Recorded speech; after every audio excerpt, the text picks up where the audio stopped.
Meeting to order. Welcome to the regular meeting of the West Hartford Public Schools Board of Education for Tuesday, March 2nd, 2021. Cammie, can you please call the roll? Can you guys hear me okay?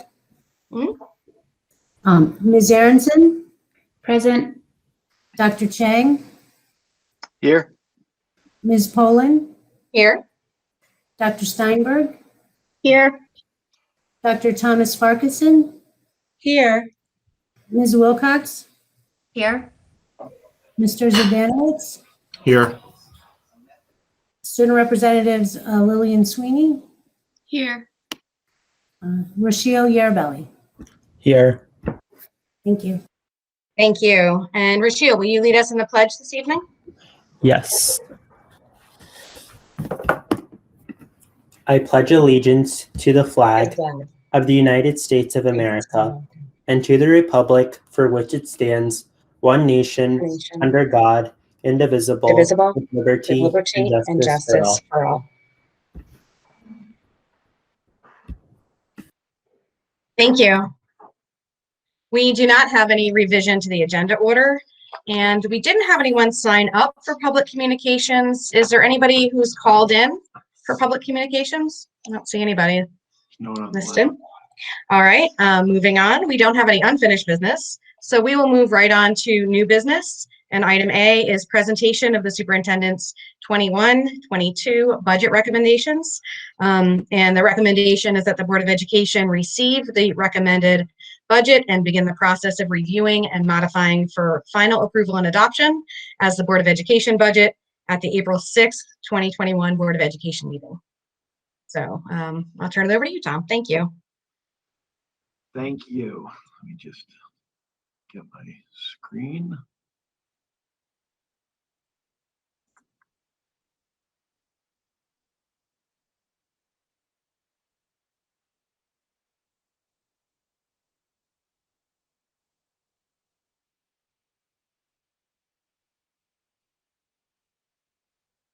Tom, I'm assuming we don't have this? You don't have this. It'll be posted and sent to you right after the meeting. This is the 2021-2022 Superintendent's Budget presentation. This is one of the key things you hire me to do, is to create, along with my team and the principals and leaders throughout the district, a budget that will meet the needs of the students and the community of West Hartford Public Schools. This budget, to put this together during this time, is it's been kind of surreal as we're looking at what we've done this year, trying to put that into perspective for next year.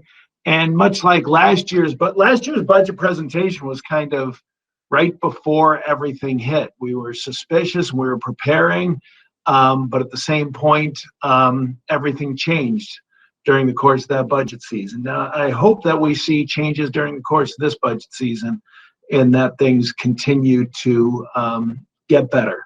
And with that being said, any organization's budget is a window into the soul of the organization. And if you want to see what an organization values, if you want to see their ethical compass, look at their budget. Look at how they choose to spend their money. This is also one of those unique evenings in that it's one of the quickest meetings of the year, because it's basically the presentation. As you all know, the workshops are where a lot of the discussions come next, where we go in kind of line by line in detail of the budget. This is the totality of the budget and its impact overall. So with that being said, who are we? A lot of this work we covered during our State of the Schools presentation, which we'll make tonight. Happily for all of us, go, I think, a lot quicker as we went through exactly who we were. When we look at West Hartford Public Schools, we're at 9,123 students. That is pre-K to post-secondary.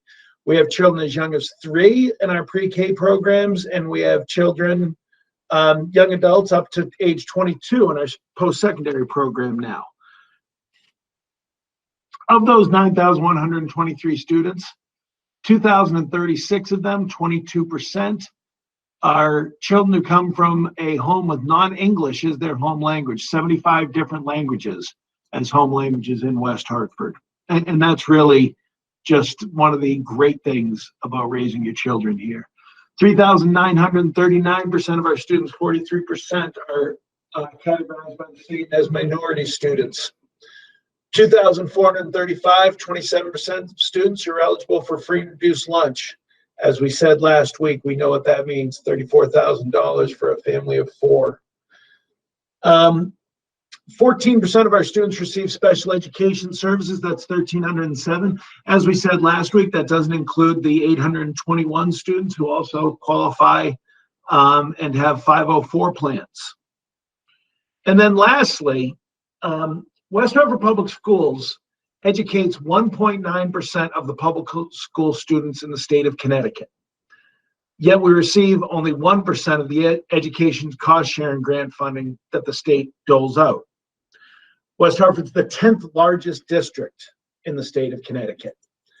The education cost sharing grant in the governor's proposal has a cut for West Hartford, which is reflected in the budget. The grant to West Hartford for the this past year was $21,880, and it is flat funded for next year. The previous plan that had been agreed to should have seen an increase of $280,000 for this coming year and $860,000 over the next 3 years. So again, we're the 10th largest district in the state of Connecticut. Some historical perspective, where we rank in per pupil spending out of 169 towns, and it's good to see that we're rebounding. We're at 102nd in per pupil expenditures out of the 169 towns in the state of Connecticut. Last week, 2 weeks ago at the last meeting, I talked about where we were over time. You can see that 10 years ago, we were 113th. Then we saw a significant dip in the teen years that has come back over the past few years. But, if we go back to 99, 2000, like we talked about 20 years ago, where were we? At that point, we were 60th in per pupil expenditures for the state of Connecticut. And then if you went back 40 years, maybe some of the parents out there or West Hartford residents are in school at that point. At that point in time, West Hartford was 2nd in the state in per pupil spending. If you look at those years from the 70s to the mid 80s, West Hartford was a top 10 town and actually had 5 years where we were the top spending per pupil expenditure per child of any town in the state of Connecticut. I'm not ashamed of the 102nd. I think what we deliver, it shows the efficiency with which we operate. And that is borne out when we compare the average net current expenditure per pupil. So NCEP is what it costs when you take all of our students and all of our spending to educate a child in West Hartford. That's $17,802 per pupil. Now, I think there's important context here. When we talk about our size, when we talk about who we are. We're part of DIRG B. DIRG, our district reference group, started in 1996. And this group B that we say below here, since I use that phrase enough, I want you to all see. These are the towns you're comparing us to when the state releases test scores by DIRG, as they do. And when they make comparisons between districts, these are considered our like districts. Well, the difference between 1996 and today, West Hartford's changed pretty dramatically. But again, we don't shy away from that comparison. These are strong districts. We want to be in comparison with those districts. But if you look at spending in those districts, and you look at the average DIRG-B expenditure per child. This past year was 17,802. The DIRG-B average was 18,465. So if we were to spend at that average per student, this year's budget would have had to be $6.4 million larger to meet the average DIRG-B expenditure. If you look over the past 5 years, and we didn't do all the years I've been superintendent, but these are the years, the budgets we've been in charge of. If we spent at the DIRG-B average over those 5 years, it would have cost the taxpayers of West Hartford $52.4 million more. And that's not like taking last year's and going through it. That's taking the actual average, all of those years, putting it all together. That's the exact amount. $52.4 million more would have been spent by West Hartford taxpayers. Okay, some people will talk about, but what about the state? What if we compare it to the state? Those DIRG-B towns tend to be wealthier. Well, if we compare it to the state median, and actually the truth is, if we compare it to the state average, these numbers would look even better for us. But there's some districts that, because they're so small, their NCAP is like 40,000, 50,000. So we use the state median, and the state median NCEP is $18,237 per pupil. If West Hartford spent at that state number, just to be like everyone else, this year's budget would have been $4.2 million higher. If we had spent at what the state spent at over the past 5 years, we'd have needed almost $35 million more. So, you know, this is numbers that when people say, what are we spending money on? We're spending money on our students, and we're spending it very, very efficiently. Now, this is our 2022 budget, fiscal year 2022. And when we look at it by category, and this is just something that I think we have to understand. Salaries and benefits are 84% of our budget. We're a people organization. We spend money on the people that interact with our children. That's across the board, from teachers to support staff, custodial staff. That's where our money goes. And that's really something, as you all know, we don't have a ton of control over. It's governed by contract. So year to year, you don't have a lot of control over that. So what's in the other 16%? There are certain things where we've actually seen savings. Utilities was 2% of our budget. Last year, it's gone down to 1% of our budget. And, you know, we expected to spend a lot more on energy usage this year because we were running our HVAC. But that $100,000+ that we spent in the fall to analyze all of our ventilation systems has led to dramatically more efficiency in our energy systems, in how we operate them, in the tools that we use to operate them. So it's actually cut our utilities expenditure from 2% to 1%. The big thing you'll see here, the piece of the pie kind of pulled out, is tuition. Tuition's up from 3% of our budget to 4% of our budget. This is because of more outplaced students chiefly. Higher tuition rates. I mean, during a pandemic, there was a lot of increases in rates, and capped state reimbursement. So I want to talk about state reimbursement for special education. When we outplace a child, we're responsible for the first 4.5 times our net current expenditure per pupil. So if we outplace a child to a special program at a school in Connecticut or somewhere else, we're responsible for the first $80,109 per student. Now, we know some of these places can cost in the hundreds of thousands of dollars. Everything over that should, in effect, be 100% reimbursement from the state.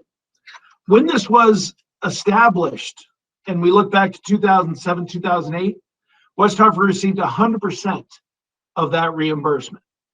And that continued for 08, 09, 100%. And then it started dropping, and it's dropped continuously. And we hear this about special education spending. This is another category of the state setting a number and then moving away from it. So this past year, we received 71% of that reimbursement that we should have by category. We're not alone. Other districts have this. It's just we have a larger number of students requiring an outside placement. And an outside placement means we have an obligation to provide every child with an education appropriate for that child. And there are some cases where we don't have the capacity to provide the education needed for that child, and they need that specialized program. So this is not to put blame on that tuition. It's not to put blame on any family. Certainly, they should advocate for their child and what that child needs. But it's to explain why that cost keeps going up and why it's becoming a more and more significant part of our budget. So what does this year's budget look like? If we rolled forward, meaning we just spent what we spent this past year and just did the exact same things we did this past year, it would actually cost $6.29 million more. It would be a 3.65% budget increase. What's amazing about this year's budget, because I think a lot of people would think, well, that's because you have all those extra positions.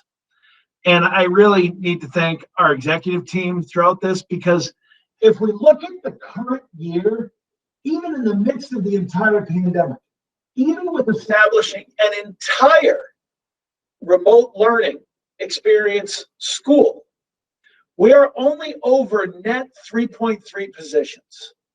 We have reallocated existing staffs to meet new demands of remote and in-person learning.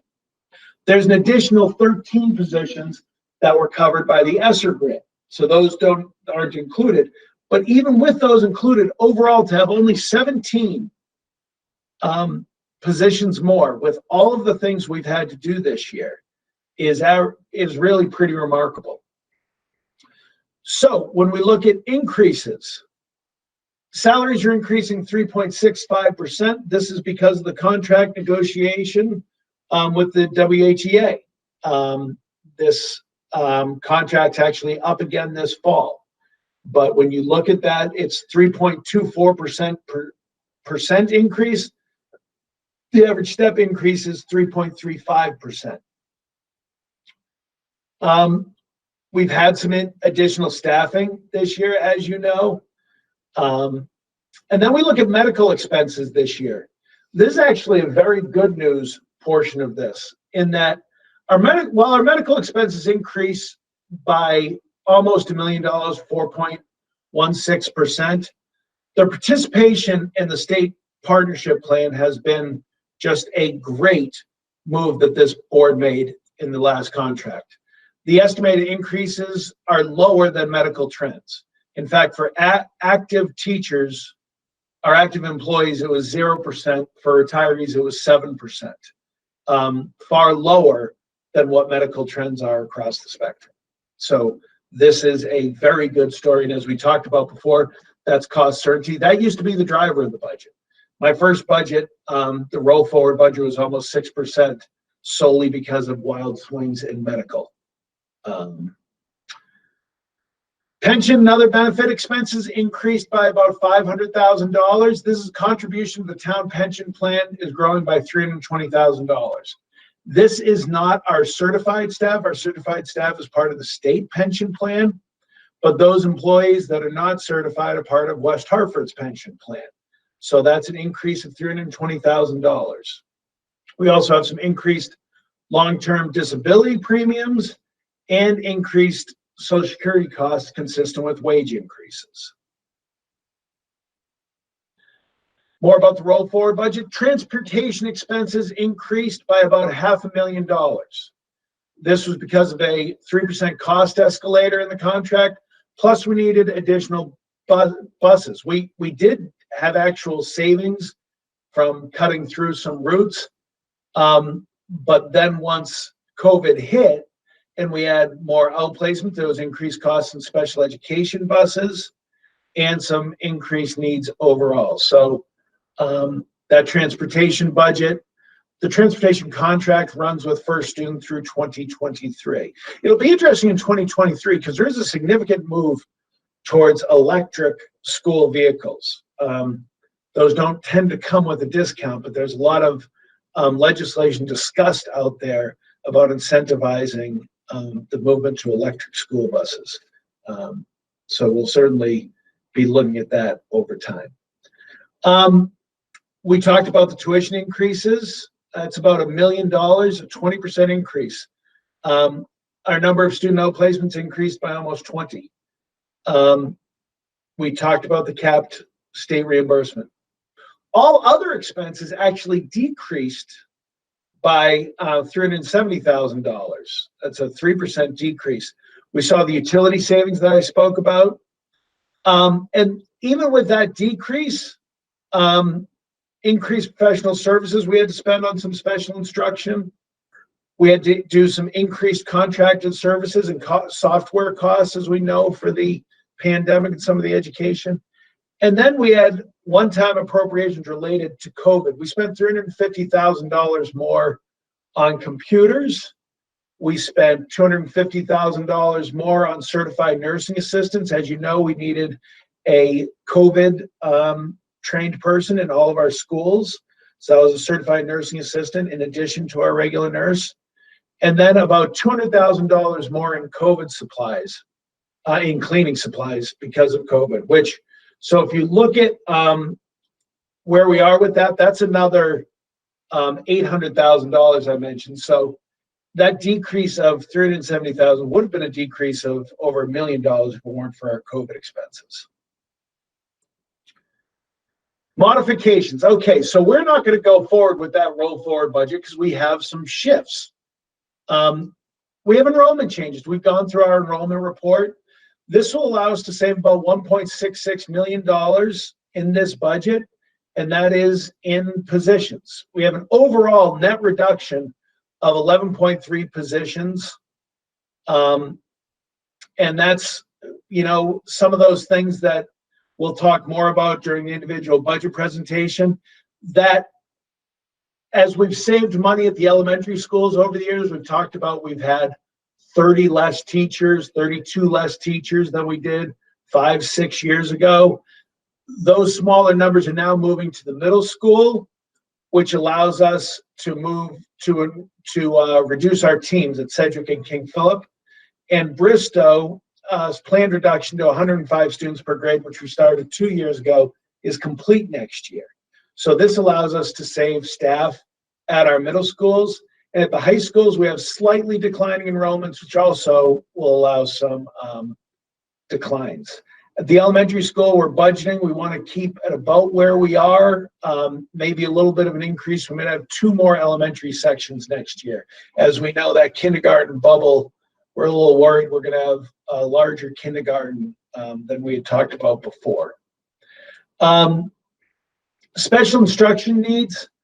This is reflected. This is in special education. We need another speech and language pathologist, and we need another psychologist. And these are long-term things we're going to need to operate our schools, which is why this would not be from ESSER funding. This is not supplemental. This is part of our basic operations.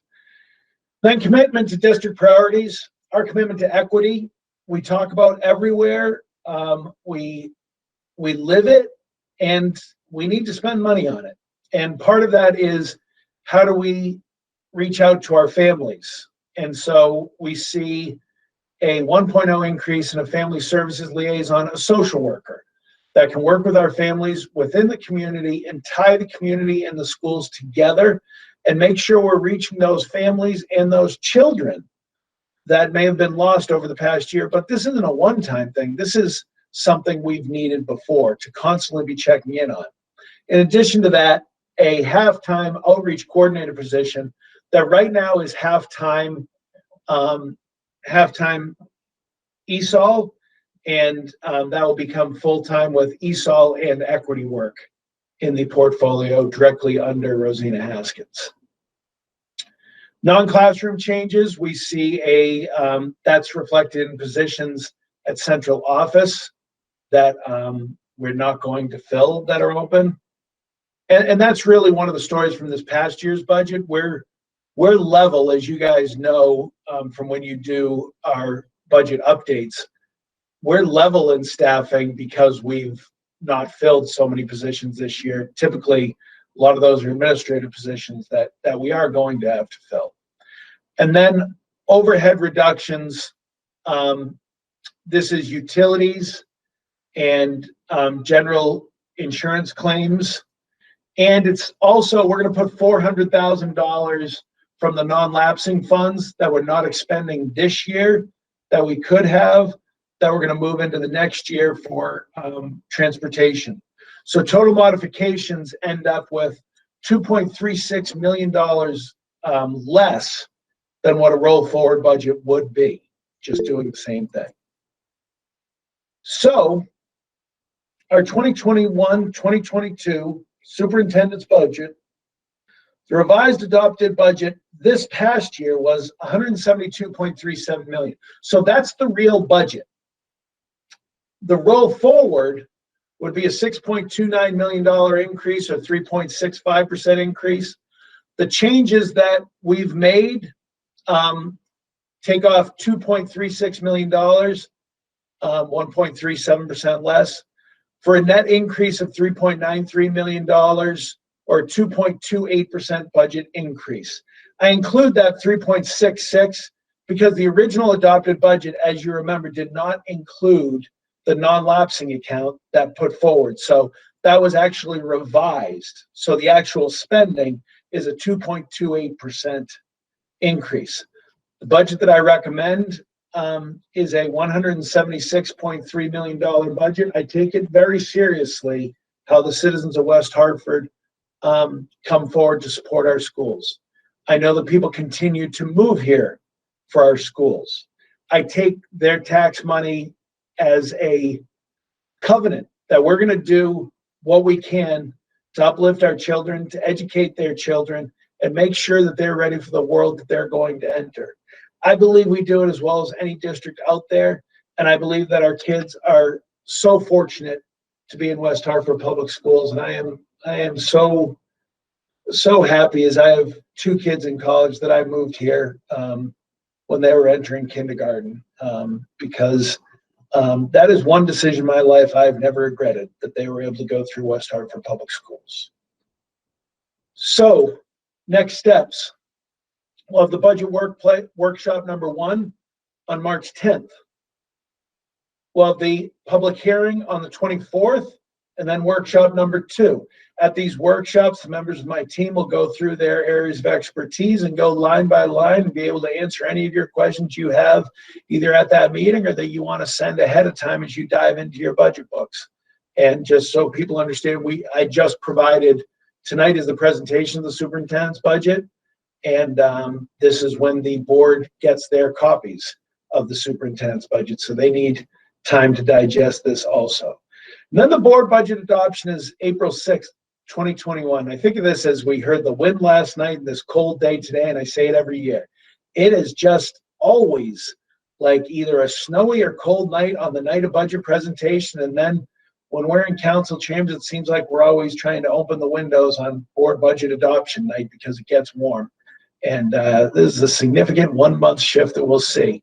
But that's not the final say. When you adopt the budget, unfortunately, you don't have tax levying authority.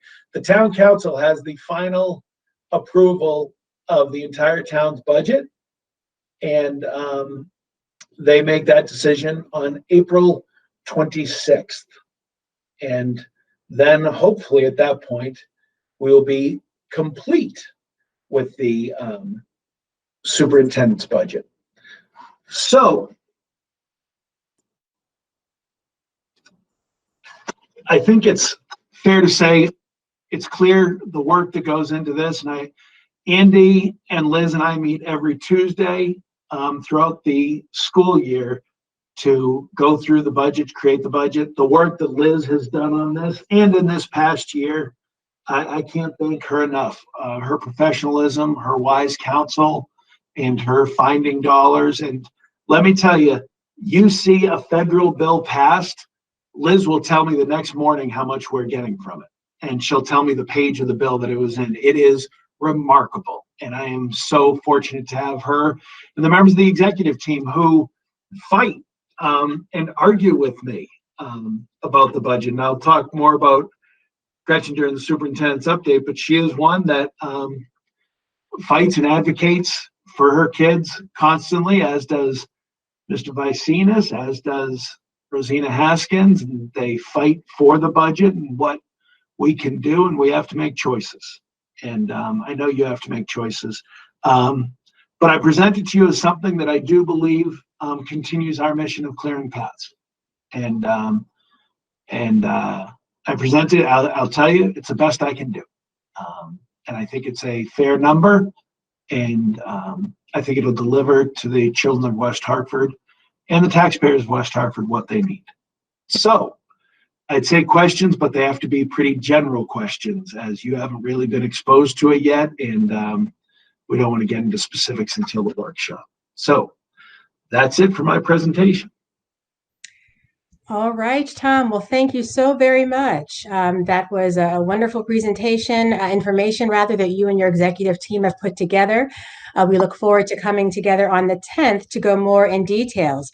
But as Tom has mentioned, if there are any general high-level questions from our colleagues at this time, please do indicate that you have a question by putting the question mark, and we will call on you. Any high-level, broad questions at this time?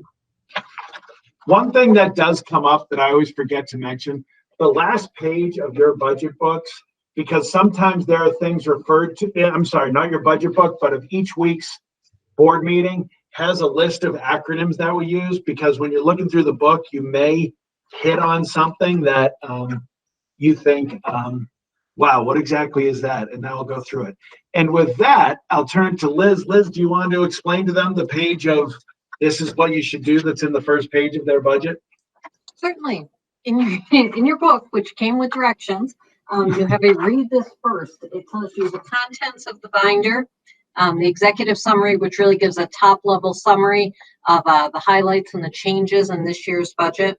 Then it talks about our workshop summaries. Our first workshop, as we discussed, was March 10th, and I'll be sending you worksheets prior to that that really highlights the changes by section. The budget itself is broken out into sections A through G. You'll see there we start off with an introduction, enrollment, and then get into the detail of each area. And then also included at the very end is a data supplement. And that's really to provide information that's come up in past years that you may be curious about, kind of dives into more some operating statistics and some things that you'll find helpful as you're going through the document. The data supplement, I can't speak highly enough about. Make sure that is, I know Liz gave instructions about what order to do it. That's often where I dive in with the data supplement. So just as an FYI. All right. And as we continue on, I will pass the baton back to my colleague, Madam Chair Deb Holland.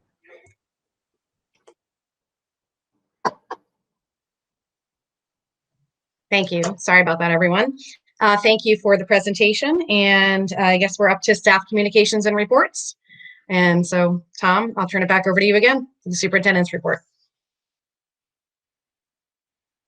Okay. And just as a reminder, this will be posted. The entire budget will be posted online on the website immediately following this meeting.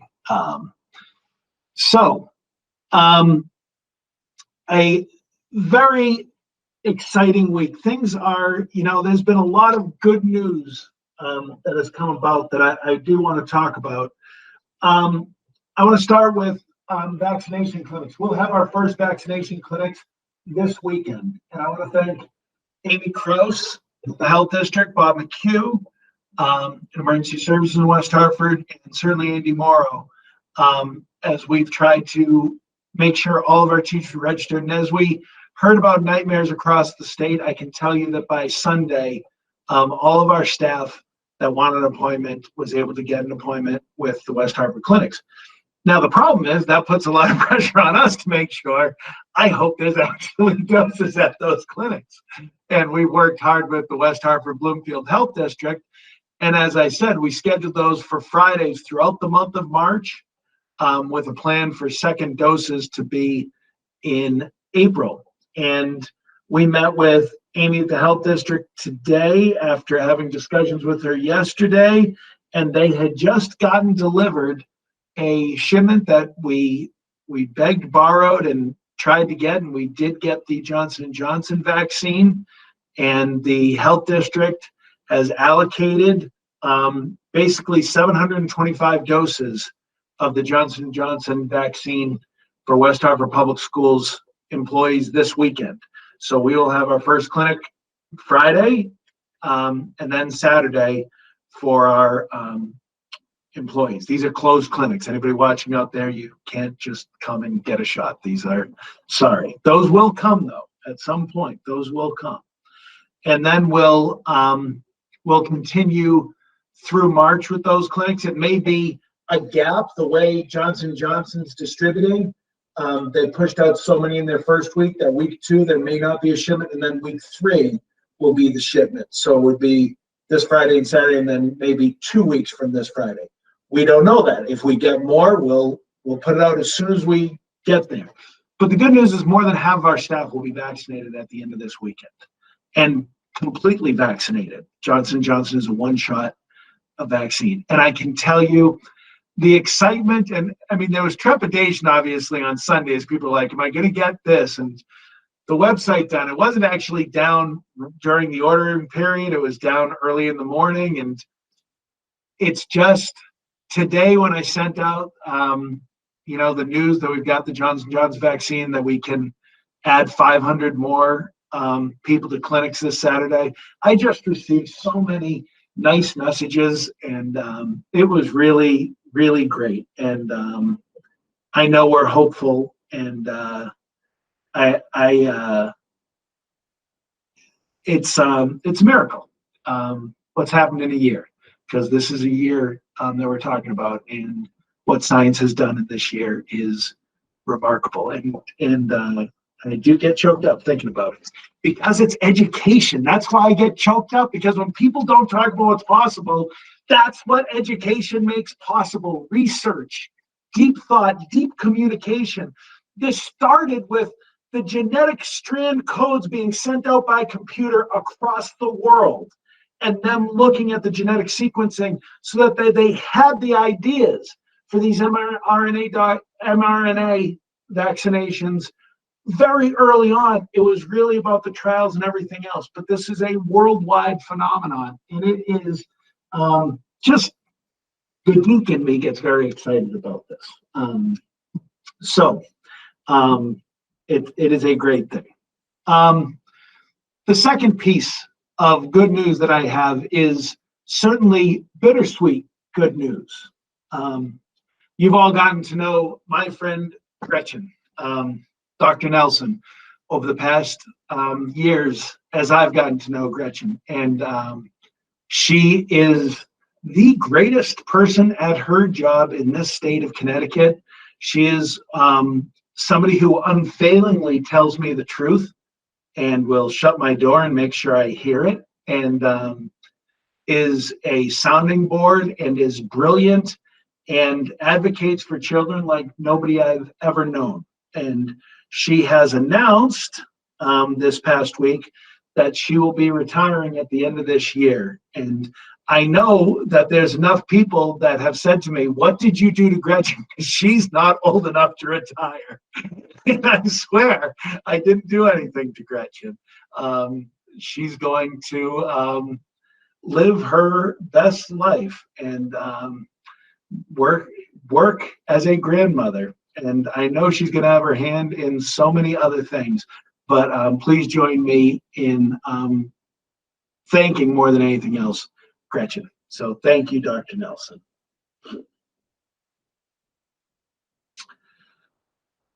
Next time I'll talk about having to replace Dr. Nelson. I don't want to think about that right now. So I'll give Rick something to do. He's not busy. So actually, Dr. Nelson can't retire if we don't accept her resignation, though, right? That is correct. Yeah.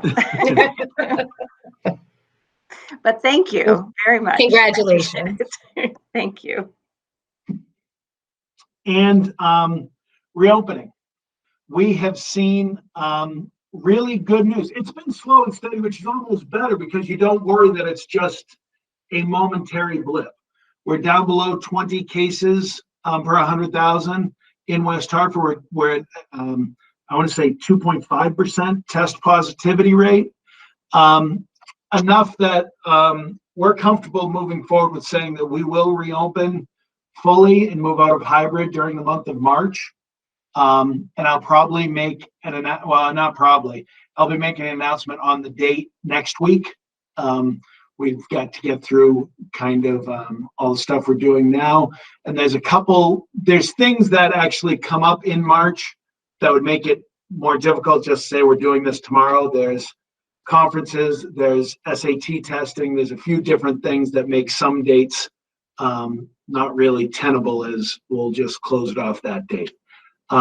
More details will come once I make that announcement from the principals at our middles and high school.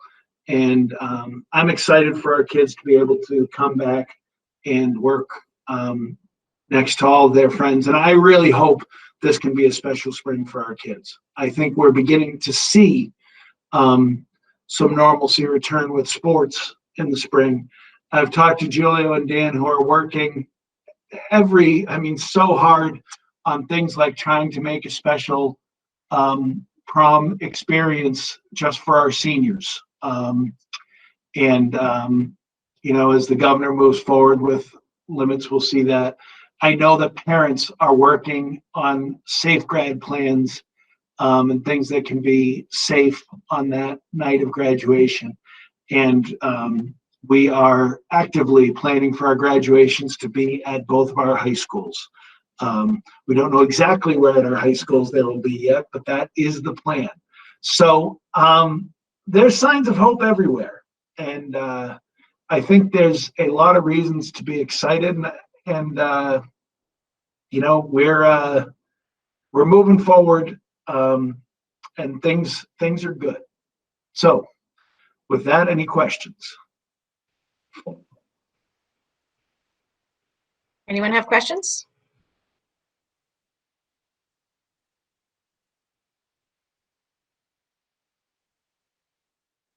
Or no? It's more so a comment. I vividly remember just about a year ago this time when we were coming together and just when things were really becoming very crisis-driven with the pandemic. And that's when the school closures began. And to see the 180-degree change of where we are, just want to say thank you to all of you who are part of this part of this Google Meets call right now, just for collectively working together, keeping our minds and thoughts focused on the North Star, which is prioritizing our children, their learning, but wanting to continue in that way, in a safe way that's possible. And the fact that we're now talking about the next level of the children, young people returning back. It's a wonderful place to be because, again, this time a year ago, the conversation was quite different. So I think it just speaks volumes to teamwork, to staying focused, and not giving up. So thank you all very much for that. Lorna, thanks for that. And I'd be remiss if I didn't say we would not be here without this Board of Education that has worked in a bipartisan manner to support our kids throughout the year. It has been, if people don't think things can work, this board has worked exceptionally well and really has supported all of our goals when we've gone through and has listened and has questioned and has pushed back at times, but has made sure that our children and our educational system is supported the way it needs to be throughout this year. And I just want to thank all of you for that, because it could have been a very difficult time to be superintendent. Not that it's been easy.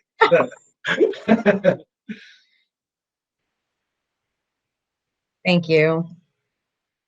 Ari.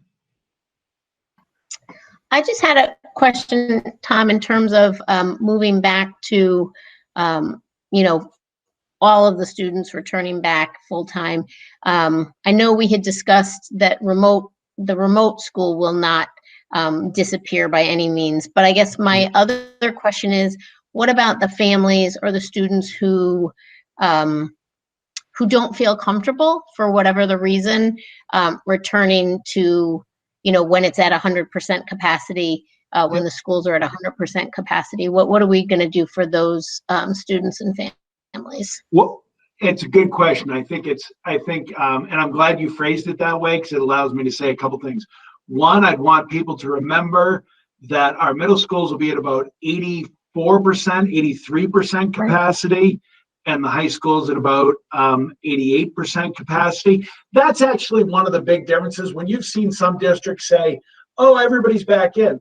Well, they had 40% or 50 or 60% of their kids opt out. Our hybrid is actually bigger than their everybody back in. So the fact is that for the remainder of this year, I understand and accept, as do our staff and our administrators, that it's going to be different. And I fully believe our schools will be safe. I believe it'd be safe to be in our schools, or else I wouldn't take these steps. With that being said, there's going to be quarantine still. Kids are still going to be in quarantine, where it would be impossible, or at least it would seem to be wrong to put a child in quarantine under state orders and our orders and say, but you can't stream in either because we stopped streaming. So with streaming anyway, if that child, for one reason or another, can't come back, and I'd argue that I hope it's a can't come back, because I do think that I've had some people say to me, why just leave well enough alone? It's not well enough. I mean, we need our kids back. They need to be with each other. There is something dramatically lost when they're not all together. With that being said, though, if there are reasons, then that person can still stream into the class just as they do on their hybrid off week. So that won't shift, not for the remainder of this year. Okay. Does it, next year will be a different equation. We'll see what happens with vaccines for next year.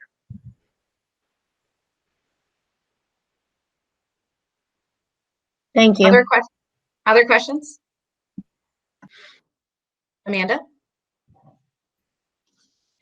I just wanted to take a moment to thank our teachers and staff who are continuing every day to work so hard for our kids. And, Tom, this is such a huge superintendent's report. When we're absorbing all of these announcements and having, you keep us so well updated on things that are going on, with your very detailed emails throughout the weeks. And, we feel like we're so well informed as this process unfolds. And it's so inspiring to see how this team works and to think about all of the people who are a part of good things in our community. So as we look at all of these things, and I see your energy tonight is so it's so surprising that you've got it, because thinking about what it took to put the budget together with the team and all of the work that has gone on to be really proactive about the vaccine distribution and the clinics and do all the things that the community will never even fully realize that have been going on behind the scenes to make this work. It's just remarkable. And it restores your faith in humanity when you see people for this solid straight year, especially in these really hard stages, just working on behalf of kids and families and teachers. And I hope the teachers have a way to understand some of what's been going on, because I can tell you from behind the scenes, you have got a team of people working on your behalf in ways that are it's just mind-blowing. So I will not budge from this town as a resident and as a parent from what I've seen. And I just want to say thank you. This is incredible. This report it's an immense amount of knowledge that reflects hours and hours of dedicated work. So thank you. Well, it's really nice of you to say our teachers are inspiring. our kids, everybody that's on the executive team is devoted to kids. That's why they chose the field they did. We have to raise our bar every day to live up to what our teachers are doing in the classroom every day. And I'm really looking forward to being able to go out and see all those teachers again without worrying that I'm spreading anything building to building. Looking forward to seeing their faces this weekend, certainly. But thank you so much, Amanda. It's greatly appreciated. Well, and I hope the community, if they're listening to this, also is patient. So, I know that there was great thought put into why the days are on Fridays and Saturdays for the teachers. So, if they don't feel well after, as they're adjusting to that, I hope the community is patient with that, and gives our teachers the respect that they deserve as they go through this process also. Absolutely. Other questions or comments? I have a question about upcoming SATs. I know we're doing the in-school SATs on March 24th, right? 23rd? 24th. 24th. Is there an at-home online version for people who are in the remote learning environment? And then the follow-up is going to be the same question about AP exams this year. Paul, do you want to cover these questions if you're available? Yes, I am. How are you, everyone? I'm sorry, I've got a weak signal here, so no video streaming. But That's all right. For the SAT, students will come into the buildings. Students choosing to participate will come into the buildings, and we'll do the similar to what we did earlier this year. You may recall that because of the impact of the pandemic and the shutdown of the schools, the graduating senior class did not have the opportunity, and the College Board and the state were gracious enough to create a school day SAT for them, and we were able to provide them with separate rooms, low student count per room, and all of that. So we'll do the same thing for this upcoming SAT. For the AP exams, the College Board does have a mixture of paper and pencil tests that get taken in person only, and online tests, which could be taken in the building or could be taken remotely from home. And the schools are sharing with students and made available online and sent it out via principals messaging, kind of the differences that exist, because certain exams, and I'll use world language as the example, those are only available to be taken in the school. World language and music theory, for instance. And the reason for that is because of the equipment that's required to take those exams. You have to have the language lab that's set up. It's not something that you or I could do on our personal computer. And then certain other exams, at least within the testing windows that we're using, such as mathematics, is only a paper and pencil exam, and a lot of that has to do with the notation that is required when you take a calculus or even a statistics exam. However, other exams, they've either moved them to a digital format, or if a student really feels that they don't want to take it in a digital format and they would prefer to take it by hand, they receiving instructions as to exactly what those differences are, and they can request, I'd like to take it in person on this particular day. But they're going to have the ability to take some of their exams remotely based on which exams are able to be proctored remotely, from a common sense standpoint of building the test online. Does that answer that? Yes, about the AP. I guess on the SATs, if that is our statewide standardized test, how do we administer that for anybody who's not in the building? It's the national. There is not a digital live SAT version yet. That'll be coming in the coming years. But there isn't. So in effect, as an assessment this year, one of the differences is there is no punishments to districts based on percentage of students taking the test know, be reflected in how that goes. One of the very cool things, if I could just say this because I did, because I've seen the presentation of the advanced placement exams this year, is they've piloted this really cool format, because what would happen before is you sign in, but you're live online the whole time. And if something interrupted the power, all of a sudden you were out, and this happened across the country last year. They fixed that. So it's basically only live at the point of signing in and only live at the point of submitting. And nothing is lost along the way. And the person that came up with the solution, he's brilliant, Jeff Olson. And there's a lot of work going on so that the online version of the SAT will be available in coming years. The advanced placement test will be standard advanced placement test. And this was a demand by the colleges and universities, that if they're granting credit for these courses that equal their courses, it needs to reflect that. That's something that obviously gets a lot of pushback from different parts of the country. I know superintendents on the West Coast that were in the room were arguing that point. You can't do that. We haven't been in school at all. You know, this is something to gain the college credit. The colleges wouldn't have offered credit without that. So I think we have a pretty good handle, and thanks to Paul and Ann specifically for all of our testing plans. Thanks, Tom. I'm going to piggyback one last thing with the SATs relative to your question. When we did this earlier this year, because of the personal relevance that that particular test has to students, we had a very, very high participation rate among our remote students, more so than I would have expected. So, but as Tom said, yeah, if they choose not to come, that's understandable, and there's not an issue. Okay, thank you. Any other questions? All right, great.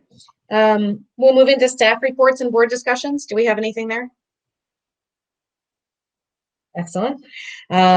Moving to routine matters, approval of the minutes. I'm looking for a motion to approve the minutes of the regular Board of Education meeting of February 17th, 2021.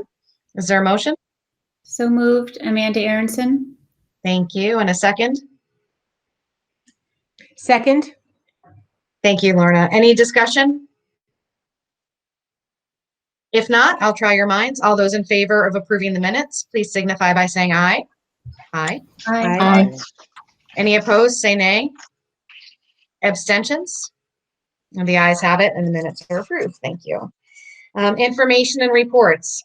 Board members, communications and reports. Are there any reports from other boards and organizations this evening? Okay. Other information and discussions. I don't think we have those. Non-staff communications and reports. Reports from our student board representatives, and we'll start with Lily. Thank you.